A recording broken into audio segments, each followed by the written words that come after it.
possible. High-speed rail. It's a big issue that's concerning a lot of people here in the Valley. One of them, Congressman Jeff Denham. He represents California's 19th district. Congressman Jeff Denham was nice enough to join us here live to talk about the issue. Thanks for joining us, Congressman. Let's just start off with what some of your concerns are about the now $98 billion project. Right now, there is no funding formula. The state doesn't have the money, the federal government doesn't have the money, and there are no private investors. So, you know, it's one thing to talk about this project and put it all on paper, but until you have the funding source to be able to put track on the ground and put people to work, I don't see how this thing ever takes off. Now, what are your concerns, and as far as the money is concerned? Where do you think the money we do have for transportation, where should that money then go if it's not going to high-speed rail? Well, the federal government through the stimulus program did $3.6 billion. There's $300 million of that was used for advertising and networking and lobbying. So there's $3.3 billion left. I'd like to see that go to Highway 99. And we've got shovel-ready projects today where we can put people back to work.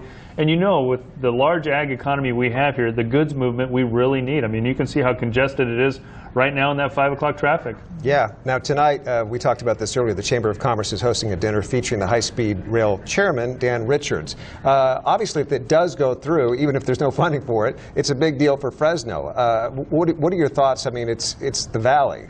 It is the Valley. And look, we'd all like to have it. It was something I voted for when I was in the state Senate. But that was a $33 billion project, and we were certainly under a different economic time. And it was supposed to be done off of ag land. And right. So, you know, I'm still hopeful that they can bring the cost down and find a private investor, but until they get a business plan that works, you know, everybody, another independent auditor just came out That's right. again and said, this is risky and something we can't afford. Can you give some specifics then when you talk about it being spun out of control? What are some specifics when you're mentioning that?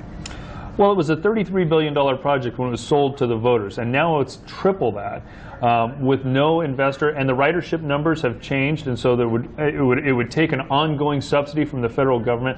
We just can't afford it. And also, I think part of the original plan, correct me if I'm wrong, Congressman, was it would go basically from San Francisco to San Diego, but now it just kind of stops in L.A.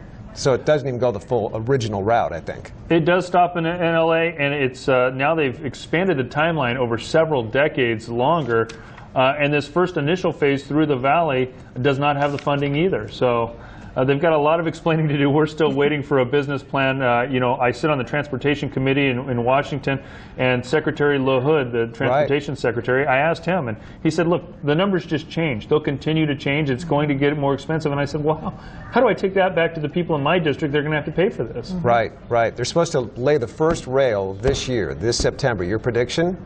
It's not going to happen. All right. Congressman Jeff Denham, we appreciate you taking the time to visit with us tonight. Thank you. Thank you. Well,